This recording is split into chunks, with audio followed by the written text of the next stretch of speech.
Alors, camarades des peuples d'Afrique, peuple de Côte d'Ivoire, citoyens du monde, mes chers frères et sœurs, peuple d'Iluptako Gourmand. Frère, on va écouter ici attentivement cette vidéo du capitaine Ibrahim Traoré. Vous allez comprendre que les Ivoiriens là, ils quittent leur pays pour venir solliciter les hôpitaux burkinabés. Ils laissent les hôpitaux de Draman Ouattara là. Ils laissent la CMU de Draman Ouattara là.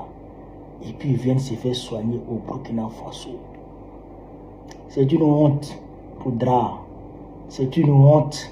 Frère, on va écouter. Hein. Puis bon, on va décortiquer.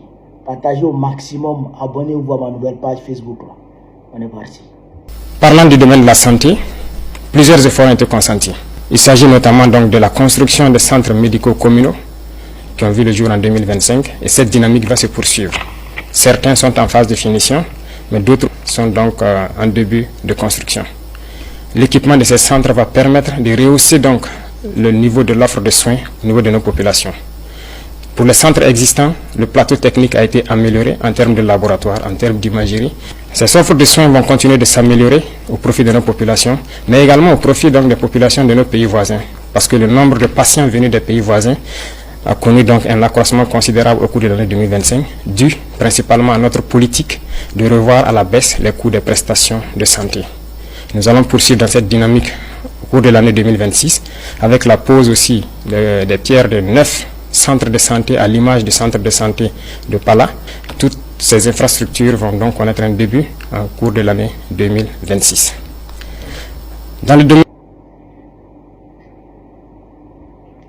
Vous avez entendu, les patients venus des pays voisins, le nombre de patients venus des pays voisins a connu un accroissement.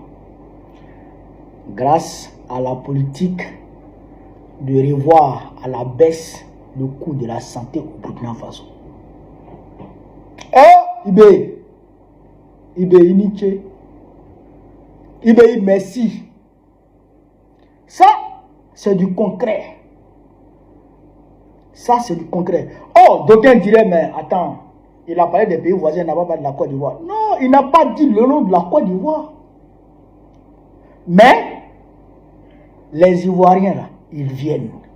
Parce que moi, on m'en avait parlé. Et il y a quelqu'un qui m'a envoyé une capture d'écran d'une publication concernant l'hôpital de Doropo. Mais j'ai dit non, ça là, je ne peux pas croire. C'est vrai que les Ivoiriens peuvent venir se faire soigner au Burkina Faso, mais ça sera du côté, d'accord, des tradis praticiens.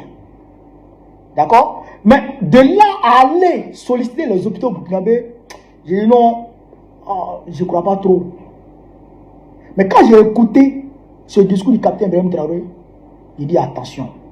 C'est là que je suis allé revoir la capture d'écran en question. Et l'image, la publication est toujours là. Si vous voulez vérifier, vous pouvez aller vérifier. C'est Tatiana Ali. Tatiana Ali. La publication date du 20 décembre. Que dit la publication? L'unique hôpital de la commune de Doropo. Les habitants sont obligés de traverser la frontière pour se faire soigner au Burkina Faso. Les travaux du nouvel hôpital général lancé depuis 2016 restent inachevés. Sous l'infodrome. Donc, l'infodrome, selon Tatiana, l'infodrome dit que les populations, d'accord, de Côte d'Ivoire, de la commune de Doropo, traversent la frontière pour aller se faire soigner au Burkina Faso. Grâce à quoi? Grâce à la politique, d'accord, la politique sanitaire du capitaine Ibrahim Traoré. Les centres médicaux communaux qui sont mis en place ici un peu partout. Et même dans les petits villages les plus reculés, il y a des centres de santé là-bas. Les populations comprennent qu'en réalité, de l'autre côté de la frontière, la santé et les soins sont accessibles à tous. Et quand ils vont là-bas, non seulement les soins sont accessibles, mais c'est à prix abordable. voire même presque gratuit. Donc les populations traversent les frontières pour venir se faire soigner au Burkina Faso ici. Et c'est une réalité. Parce que quand vous prenez la zone septentrionale de la Côte d'Ivoire, vous ajoutez à cette zone-là l'ouest de la Côte d'Ivoire. Je dis bien le grand ouest de la Côte d'Ivoire. Daloa, tout ça. Et vous prenez encore l'est de la Côte d'Ivoire, les Bondoukou, les Bongouan, tout ça. Frère, si tu as un problème cardiaque, tu as un problème, tu as insuffisance rénale, d'accord? Tu as insuffisance rénale, tu as un problème de cœur, tu as un problème de foie, en tout cas les organes vitaux là, tu as un problème de ça. Si tu ne vas pas à Abidjan ou à Bouaké, tu vas mourir en route. Tu vas mourir à coup sûr. Si tu as eu, je dirais la chance ou la malchance de donner vie à un bébé prématuré à Odjele ou à Doropo, frère, ton bébé va mourir. Soit tu vas à l'abattoir d'Odjele et puis ils vont couvrir ton bébé avec des déchets de vache, d'accord? Ou bien tu laisses ton bébé va mourir. Parce qu'il n'y a pas de couveuse là-bas. Donc, quand les populations réalisent que tout ce dont elles manquent dans le nord de la Côte d'Ivoire se retrouve de l'autre côté de la frontière, elles y vont. Ce n'est pas instinct de survie. Ce n'est pas instinct de survie. Est-ce que vous comprenez ce que j'ai dit d'Afrique? Je félicite le capitaine Ibrahim Traoré. Et je l'encourage. Mais jamais la Côte d'Ivoire n'avait connu ce genre de choses. Jamais la Côte d'Ivoire n'avait subi une telle honte. La Côte d'Ivoire, qui a connu le miracle économique, c'est elle aujourd'hui qui voit son système de santé totalement saccagé. Au point où les populations sont obligées, d'accord, d'aller dans un autre pays pour aller se faire soigner. Mais si les dirigeants eux-mêmes quittent le pays pour aller se faire soigner ailleurs, les populations vont suivre l'exemple. Les populations vont suivre l'exemple. Et ce qui est à leur portée, ils vont aller vers ça. Comme ils n'ont pas les moyens, comme le peuple n'a pas les moyens d'aller en France, à l'hôpital américain pour aller se faire soigner, alors il va au Burkina Faso pour aller se faire soigner. En tout cas, chacun quitte le pays pour aller se faire soigner quelque part. Voilà ce à quoi les gens ont transcendé notre pays. Voilà ce à quoi la Côte d'Ivoire est transcendée aujourd'hui par le régime travadistanais. Depuis Houphouët-Boigny jusqu'à Laurent Gbagbo, en passant par Bédié Guérover, la Côte d'Ivoire n'avait jamais reconnu cette honte. Jamais de la vie. Même pendant la guerre, pendant les 10 ans de guerre, les Ivoiriens ne traversaient pas pour venir solliciter les hôpitaux burkinabés en masse comme ça. Non. Non. Il y a certains qui venaient, bien sûr, mais ce n'était pas en masse comme ça. Parce que le système sanitaire quand même était maîtrisé. Aujourd'hui, c'est totalement dégradé, totalement saccagé. Les détournements par-ci, par-là, ils n'ont même pas honte. Au CHU de Treichville, ça détourne des milliards. Pendant que les contractuels, c'est-à-dire accumulent des arriérés de salaire de près de 10 mois. Près de 10 mois d'arriérés de salaire. À Tréville. Au sud de Tréville, les contractuels de là-bas. Les gens ne sont pas payés. Vous comprenez ça? Mais quelqu'un qui n'a pas payé, quel soin il va t'offrir? C'est compliqué. Draman a tout saccagé. Pour lui, les Ivoiriens, c'est ceux qui sont autour de lui. Le reste, on s'en tape. Allez-y à Odjene même, allez-y à l'hôpital d'Odjene. Je ne parle même pas de Séguéla, qui est ma ville natale. Je ne parle même pas de Séguéla. Je ne parle même pas de Séguéla.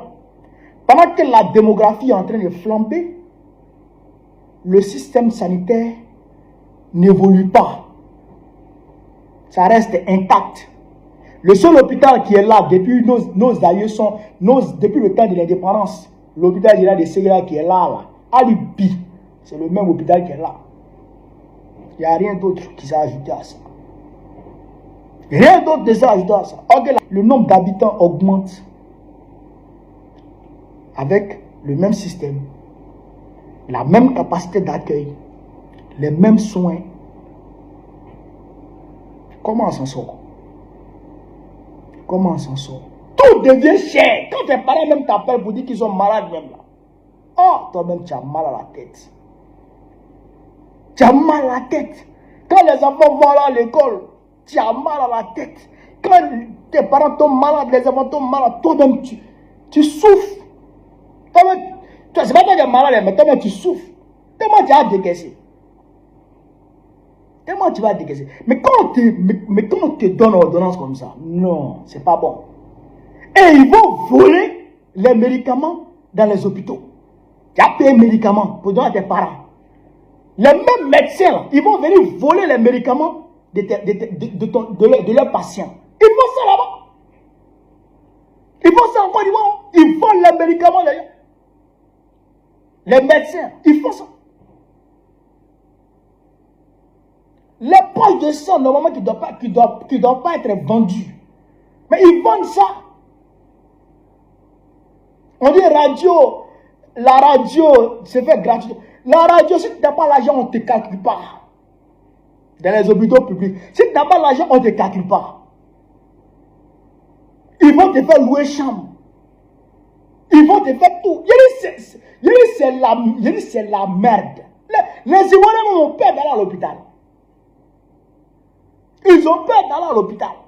C'est pourquoi on dit, selon l'OMS, d'accord, en 2024, il y a eu plus de morts en Côte d'Ivoire que dans tous les pays de l'UEMOA, y compris les pays qui sont en guerre contre le terrorisme.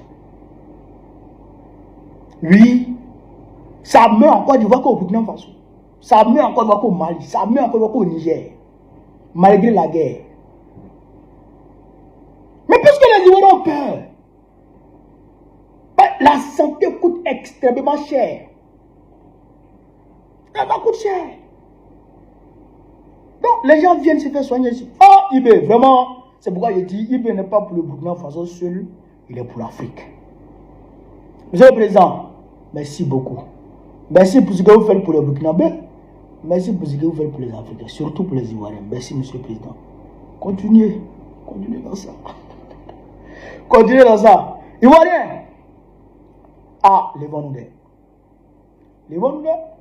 L'homme qu'on nous a présenté comme le sauveur des Ivoiriens, l'homme qui serait venu, d'accord, du FMI, de l'institution de Bretton Woods, qui allait venir transformer l'économie ivoirienne en une économie, je dirais, TGV à 100 à l'heure, et que tous les Ivoiriens seraient aujourd'hui propriétaires de maisons, tous les Ivoiriens allaient se soigner gratuitement, tous les Ivoiriens auraient en tout cas un accès à l'éducation gratuitement. Voilà aujourd'hui que ce monsieur-là, non seulement il peine à réaliser ce qu'il nous avait promis, mais ce qu'il est venu trouver en place, mais il est en train de tout saccager.